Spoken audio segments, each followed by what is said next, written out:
Love mocktail 3 ಇದು darling Krishna ಅವರು ಬರೆದು ನಿರ್ದೇಶನ ಮಾಡಿರುವಂತಹ ಸಿನಿಮಾ. ಅಂಡ್ ಈ ಸಿನಿಮಾನ ಪ್ರೊಡ್ಯೂಸ್ ಮಾಡಿರೋದು ಡಾರ್ಲಿಂಗ್ ಕೃಷ್ಣ ಮತ್ತೆ ಮಿಲನ ನಾಗರಾಜ್ ಅವರು.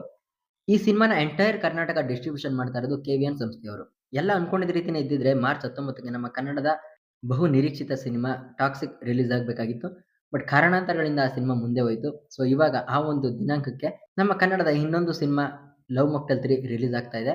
ಈ ಸಿನಿಮಾ ಅನೌನ್ಸ್‌ಮೆಂಟ್ ಆದಾಗ್ಲಿಂದನೂ ಕೂಡ ಈ ಸಿನಿಮಾ ಬಗ್ಗೆ ಆಡಿಯನ್ಸ್ ಮಿಕ್ಸ್ಡ್ ಒಪಿನಿಯನ್ ಅಲ್ಲೇ ಇದ್ರು. ಕೆಲವೊಬ್ರು ಹೇಳ್ತಾ ಇದ್ರು ಈ ಒಂದು ಕಥೆನ ಯಾಕೆ ಕಂಟಿನ್ಯೂ ಮಾಡ್ತಾ ಇದ್ದೀರಾ ಅಂತ. ಅಂಡ್ ಇನ್ನು ಕೆಲವೊಬ್ರು ಹೇಳ್ತಾ ಇದ್ರು ನಮ್ಗೆ ಈ ತರ ಕಥೆಗಳು ಬೇಕು, ಇದೇ ತರ ಸಿನಿಮಾಗಳನ್ನ ಮಾಡ್ರಿ ಅಂತ. ಸೊ ಹೀಗಿರ್ಬೇಕಾದ್ರೆ ಸ್ವಲ್ಪ ದಿನಗಳ ಹಿಂದೆ ಈ ಸಿನಿಮಾದ ಟ್ರೇಲರ್ ಬಿಡುಗಡೆಯಾಗಿದೆ. ಟ್ರೇಲರ್‌ನ ನೋಡಿ ನನಗೆ ಏನ್ ಅನಿಸ್ತು ಅಂತ ಹೇಳ್ತೀನಿ. ಅದಕ್ಕೂ ಮುಂಚೆ ನೀವೇನಾದ್ರೂ ಚಾನಲ್‌ಗೆ ಹೊಸಬರಾಗಿದ್ರೆ ಸಬ್ಸ್ಕ್ರೈಬ್ ಮಾಡ್ಕೊಂಡು ವಿಡಿಯೋನ ಕಂಟಿನ್ಯೂ ಮಾಡಿ.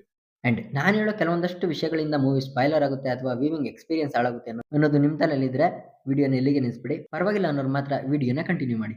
ಇನ್ನು ಟ್ರೇಲರ್ ಬಗ್ಗೆ ಹೇಳೋದಾದ್ರೆ ಟ್ರೇಲರ್‌ನಲ್ಲಿ ಮ್ಯಾಕ್ಸಿಮಮ್ ಅಂದ್ರೆ 70% ಹಳೆ ಸಿನಿಮಾದ ರೀಕ್ಯಾಪೇ ಇತ್ತು ಅಂತ ಹೇಳ್ತೀನಿ. ಅಂದ್ರೆ love mocktail part 1 and part 2 ದರ ರೀಕ್ಯಾಪ್ ಇತ್ತು. ಅದರ ನೆನಪುಗಳೇ ಸುಮಾರಿದ್ವು. ಇನ್ನು 30% ಏನಿದೆ ಅಲ್ಲಿ ಕೆಲವೊಂದಷ್ಟು ವಿಷಯಗಳು ಮಾತ್ರ ಇರೋದು. ಅಂದ್ರೆ ಟ್ರೇಲರ್‌ನಲ್ಲಿ ನೋಟಿಸ್ ಮಾಡಿ ಹೇಳುವಂತ ವಿಷಯಗಳು ತುಂಬಾ ಕಮ್ಮಿ ಇದ್ವು ಅಂತ ಹೇಳ್ತೀನಿ. ಅದರಲ್ಲಿ ನಾನು ನೋಟಿಸ್ ಮಾಡಿದಂತ ವಿಷಯಗಳೇನಪ್ಪಾ ಅಂದ್ರೆ ಇಲ್ಲಿ ಡಾರ್ಲಿಂಗ್ ಕೃಷ್ಣ ಅವರಿಗೆ ಇನ್ನೊಂದು ಮದುವೆ ಆಗಿಲ್ಲ.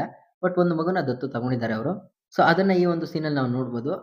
ಅಂಕಲ್ ಅನ್ಬೇಡ, ಅಪ್ಪ ಅಂತ ಕರೆ ಅನ್ನೋ ಒಂದು ಸೀನಲ್ಲಿ ನಾವು ಅಬ್ಸರ್ವ್ ಮಾಡ್ಬೋದು ಅದನ್ನ. ಸೊ ಈ ಒಂದು ಅಪ್ಪ ಮತ್ತೆ ಮಗಳ ಬಾಂಧವ್ಯನ ಯಾವ ರೀತಿ ಬರ್ಕೊಂಡು ಅದನ್ನ ಯಾವ ರೀತಿ ತೋರಿಸಿರ್ತಾರೆ ಅನ್ನೋದನ್ನ ನಾವು ಸಿನಿಮಾದಲ್ಲಿ ನೋಡಿ ತಿಳ್ಕೊಳ್ಬೇಕು.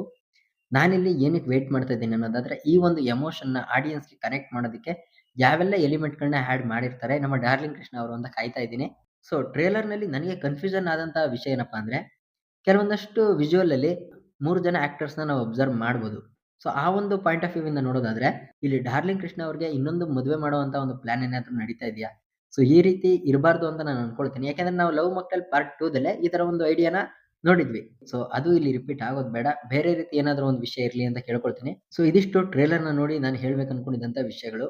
ಸೊ ನಾನು ಔಟ್ ಆಫ್ ದ ಸಿಲೆಬಸ್ ಏನ್ ಹೇಳೋದಕ್ಕೆ ಇಷ್ಟಪಡ್ತೀನಿ ಅಂದ್ರೆ, ಡಾರ್ಲಿಂಗ್ ಕೃಷ್ಣ ಅವ್ರಿಗೆ ಒಂದು ಒಳ್ಳೆ ರೈಟಿಂಗ್ ಸ್ಕಿಲ್ ಇದೆ ಅನ್ನೋದು ನನಗೆ ಲವ್ ಮಾಕ್ಟೇಲ್ ಪಾರ್ಟ್ 1 ನೋಡಿದಾಗಿಂದಾನು ಗೊತ್ತು. ಸೊ ಆ ಒಂದು ರೈಟಿಂಗ್ ಇರ್ತಕ್ಕಂಥ ಸ್ಕಿಲ್‌ನ ಲವ್ ರೊಮ್ಯಾಂಟಿಕ್ ಕಾನ್ಸೆಪ್ಟ್‌ನ ಬರ್ದಿ ಗೆದ್ದಿದ್ದಾರೆ. ಬೇರೆ ಕಾನ್ಸೆಪ್ಟ್‌ನ ಕಥೆಯನ್ನ ಬರ್ದು ನಿರ್ದೇಶನ ಮಾಡಿ ಗೆದ್ರೆ ನಮ್ಮ ಕನ್ನಡ ಇಂಡಸ್ಟ್ರಿಗೆ ಇನ್ನೊಬ್ಬ ಭರವಸೆಯ ನಿರ್ದೇಶಕ ಸಿಕ್ಕಂಗಾಗುತ್ತೆ. ಸೊ ಇದು ನನ್ನ ಒಪಿನಿಯನ್. ನಿಮ್ಗೇನ್ ಅನ್ಸ್ತು ಅಂತ ಕಾಮೆಂಟ್‌ನಲ್ಲಿ ತಿಳಿಸಿ.